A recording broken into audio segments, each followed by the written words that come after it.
ያፌት ኤፍራታን አስገድዶ አብረው እንድታድር አደረጋት። ኤፍራታም በጣም አለቀሰች። አቤልም ለቢኒ ፎቶ በመላክ አበሳጨው። ቢኒም እገልሃለሁ እያለ ነው። ለጽዮን መልእክት ልኮ እንደ አይነት ርካሽ ሴት አትመስልኝም ነበር፣ ያለ ልክ ኖሯል እኔም ፍቅር የጀመርኩት ብሎ ቴክስት ጻፈላት። ጽዮን አበደች። የምትሆነውን አጣች። ደወለች አያነሳም፣ ደወለች አያነሳም። እኔ ነኝ ልኬን አላቅ ያልኩ፣ እኔ ጽዮን ማን እንደሆንኩ አላወከኝማ፣ እኔ ነኝ ራሴን ስርስርህ ስለ ያስረከስኩት ብላ ብቻዋን ስታወራ ቤዛ ምንድን ነው ስትላት አይ ምንም አለች። ለመደበቅ እየሞከረች ወደ መኝታ ክላሷ ገባች። ቤዛም ተከትላት መታ ምንድን ነው ችግር አለ ስትላት እባክሽ እንዳላስቀይምሽ ትተሽኝ ትወጪ ብቻዬን ትተይኝ አለቻት። ቤዛም ቀስ ብላ ከክላስ ወጣች። ኤፍራታ ያፌትን እንግዲህ መች ነው ወደ ድርጅቱ ሄጄ ስራ የምጀምረው ቦታ ፈልግልኝ አለችው። አይ የኔ ንግስት ሁለታችንም ከምንፈራራ አንቺም ምን አይነት ተንኮል አስቦ ይሆን እያልሽ እኔም ምን አይነት ተንኮል አስባ ነው እያልኩ ከምንፈራራ አንቺም ሌላ ስራ ከድርጅቱ ውጪ ብትሰሪ ምን ችግር አለው አላት። አይ አልፈልግም፣ የምፈልገው ድርጅቱ ውስጥ መስራት ነው። ባይሆን ፋይሎችህን እኔ ሳልገባ ማሸሽ ትችላለህ አለችው። ቆይ ለምን አንቺ እዚያ ፈለግሽ አላት። ናታንን መበቀል ፈልጋለሁ ስትል ያፌት ከት ብሎ ሳቀ። አንቺ ነሽ ናታንን መበቀል የምትፈልጊው አላት። ኤፍራታም ለማስመሰል በጣም ተበሳጭታ ራሴን መስዋዕትነት እንኳን እያደረኩለት ለማይገባው ሰው አዎ እሱን መበቀል እፈልጋለሁ፣ ራሴን መቻል እፈልጋለሁ ስትል ያፌት የምሯን መስሎት ደነገጠ። ተነስቶ ጎኗ ተቀመጠ። የኔ ንግስት ተረጋጊ፣ ከከተማ ወጣ ብለን መንፈሳችንን አድስና ከዚያ መልስ እናውራ አላት። ኤፍራታም ዝም አለች። አሰላሙ አለይኩም ወራህመቱላሂ ወበረካቱ። ውድ ቻናሌ ተከታታዮች እንዴት ናችሁ? አላሁ አልሐምዱሊላህ። ለቤት አዲስ የሆናችሁ ሰብስክራይብ በማድረግ ተቀላቀሉ። ነባሮች ላይክ፣ ሼር፣ ኮሜንት በማድረግ አበረታቱኝ። ዛሬ ሐረግ ክፍል 83ን ይዤላችሁ መጥቻለሁ። በ83 ላይ አቤል ለቢኒ ከጽጌ ያለውን ፎቶሾፕ ልኮ አናደደው። ቢኒም በጣም ተበሳጨ። የሚያደርገው ግራ ገባው። ለጽዮንም ደወለ። ጽዮንም አታነሳም፣ ስልኳን አላየችውም ነበር። አቤልም ደውሎ ሸበላው እንዴት ነህ? እንዴት ነህ ጀለስካ? ምሽት እንዴት ነው? መልካም እንደሚሆን አልጠራጠርም እያለ ያፌዝበት ጀመር። ማን ልበል አለ። ፎቶ እንዴት ነው ወደድከው አለ። ቢኒ የዚህ ጊዜ ማን እንደሆነ ገባው። አንተ ውሻ ምን ለማድረግ እየሞከርክ ነው ብሎ ተናገረው። ዛሬ እየሳምኳት ነው ያየኸው፣ ነገ ደግሞ አልጋ ላይ ሆኖ ብሎ ዘጋበት። ቢኒ እገልሃለሁ፣ አንተ ውሻ እገልሃለሁ እያለ ሲል ስልኩ ተዘግቷል። ዳጊም እየተርበተበተ አጎቴ ማንን ነው የምትገለው? ማንን ነው የምትገለው አለ። ቢኒም አንተ ምስ ነገር ውስጥ አለህ አይደል አለ።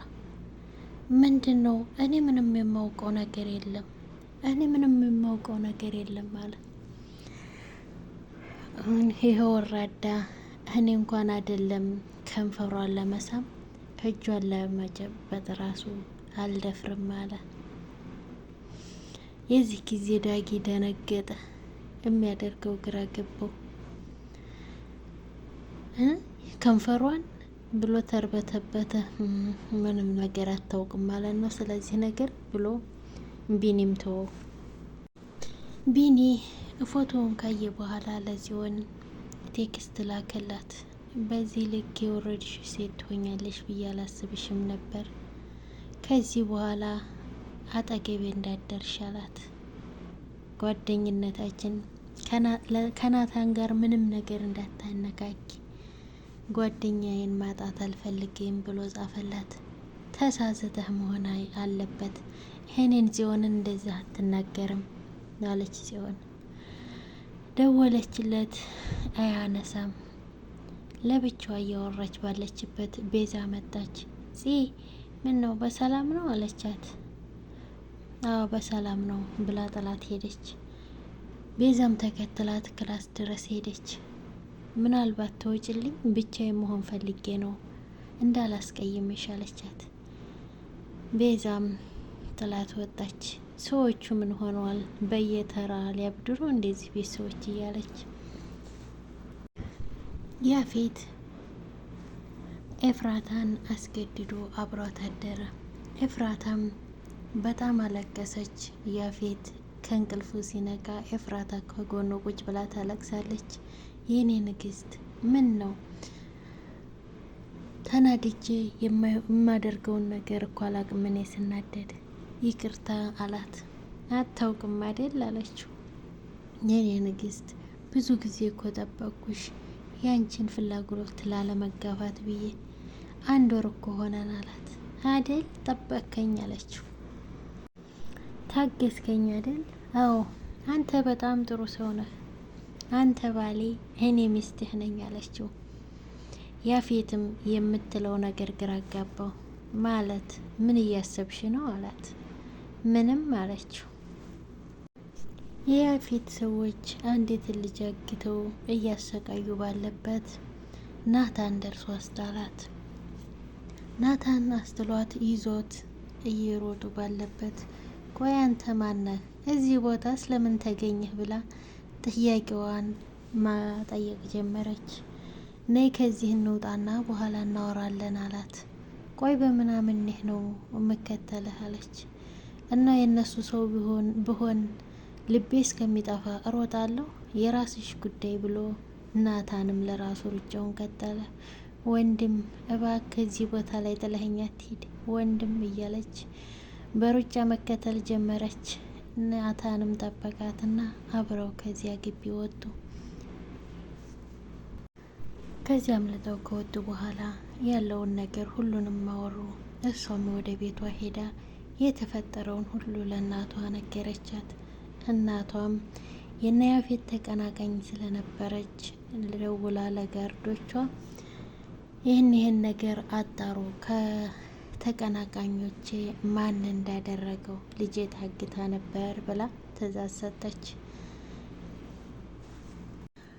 ያፌት የኤፍራታና የሱን የሰርግ ፎቶ እያየ ታውቂያለሽ የኔ ሚስት ምን ያክል ቆንጆ እንደሆንሽ እያለ ሲላት፣ ምነው ዛሬ ስራ የለም አረፈደብህም አለችው። አዎ ብዙም አስፈላጊ አይደለም፣ ዛሬ ከአንቺ ጋራ ማሳለፍ ነው የምፈልገው እንደውም አላት። አይ አያስፈልግም አለችው። ከስራ በፊት የምትቀድመው አንቺ ውዷ ሚስቴ ነሽ አለ። በዛ ላይ ዛሬ ልዩ ቀናችን ነው፣ ቁርስሽንም የምሰራልሽ እኔ ነኝ አላት። ኤፍራታም ልዩ ቀን የሚባል ነገር የለም አለችው። አንተ ወደ ስራ መሄድ ትችላለህ፣ ያው ባለፈው እንደነገርኩህ ራሴ ላይና ስራ ላይ ትኩረት ማድረግ እፈልጋለሁ። በድርጅቱ ውስጥ ስራ ፈልግልኝ፣ ቦታ ፈልግልኝ አለችው። ያፌትም ምን እንደሚሰራ ልትከታተለኝ ነው ብሎ ስለፈራ የኔ ንግስት ለምን ከድርጅቱ ውጪ የፈለግሽውን ቢዝነስ አትጀምርም አላት። አይ አልፈልግም አለችው። ታውቂያለሽ ሁለታችንም አንተማመንም አለ። እኔም ሚስቴ ምን አይነት ተንኮል አስባ ነው ብዬ ከምሳቀቅ አንቺም የምሰራውን ስራ ለማጣራት ከምትከታተይ ከድርጅቱ ውጪ ለምን አትሰሪም አላት። እኔ ከመግባቴ በፊት ፋይሎችን ሁሉ ማሸሽ ትችላለህ አለችው። እኔ የምፈልገው ናታን መበቀል ብቻ ነው። የእሱ የነበረ ድርጅት እኔ መቆጣጠር ስችላለችው። ያፌትም የማይመስል ነገር ስለሆነበት ከት ብሎ ሳቀ። አንቺ ናታን ልትበቀይ አላት። ያፌትም ይሄ ምንም አላሳመነኝም አለ። ኤፍራታም አንተ እንድታምነኝ ምን ማድረግ አለብኝ አለችው። አንድ ሰው ለሱ ዋጋ እየከፈልክለት ዋጋህን ካልተረዳ በራስህን በስራ ቢዚ አድርገህ በራስህ መቆም መቻልን ማሳየት አለብህ ብላ በጣም የተናደደች መስላ ስታወራው ያፌት ደነገጠ። የኔ ንግስት በቃ ይቅርታ አለ። ለማንኛውም እንኳንም የሱ ተንኮለኛ ማንነት ማየት ቻልሽ አለ። ኤፍራታም በሾፍ እያየችው ነው ያለችው። ከተማ ወጣ በለን ራሳችን ናፍታታና ከዚያ መልስ ስለ ስራው እናወራለን አላት።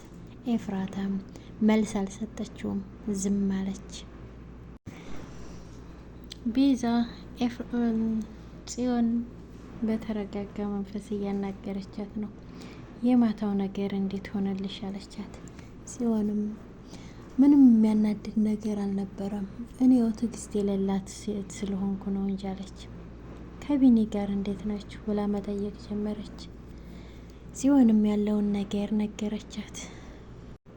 ዳጊ ከአቤል ጋር ሆኖ የተሰራውን ተንኮል ለማስተካከል ጽዮን ጋር ደወለ። እንዴት ነሽ? ላገኝሽ እፈልጋለሁ አላት። ምን ነው ዳጊ በሰላም ነው አለችው። አዎ ከቻልሽ ቤት ነይ እና እንገናኝ፣ ግን መገናኘታችንን ማንም ሰው እንዳያውቅ እያለ ሲያወራ ገኒ ደረሰች። ከማን ጋር ነው አለችው። አይ ማንም ምንም አለ። ልጄ ከኔ የምትደብቀው ነገር አለ አለችው። አረ ምንም አልደብቅሽም እናቴ አላት። ፍቅር ያዘህ ብላ ጠየቀችው። በዚህ ጊዜ ስለ ፍቅር የማስብበት አይደለም፣ ብዙ ነገር ያሳስበኛል ብሎ መለሰላት። ገኒም ብዙ ማስጨነቅ አልፈለገችም። እባክህ ልጅ ራስህን ጠብቅ አለችው። የእውነቴን ነው ምልሽ፣ አሁን ከእህቴ በላይ የሚያሳስበኝ ነገር የለም አላት። እውነትህን ነው ልጄ አለች ገኒ። ገኒ እንግዲህ ስራ ሊጀምር እያለችው ነው። ዳጊም ለምን አላት።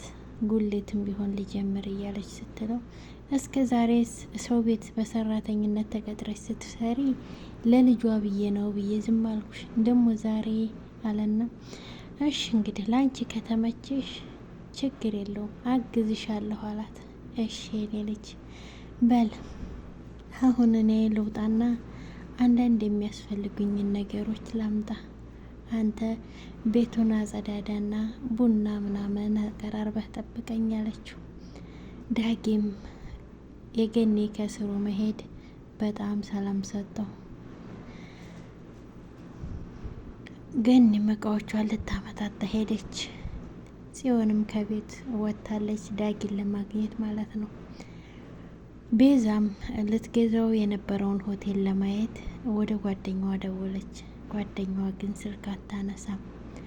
ቤዛ በሆቴሉ አካባቢ ላይ ሄዳ እያለ አንድ አስደንጋጭ ነገር ገጠማት።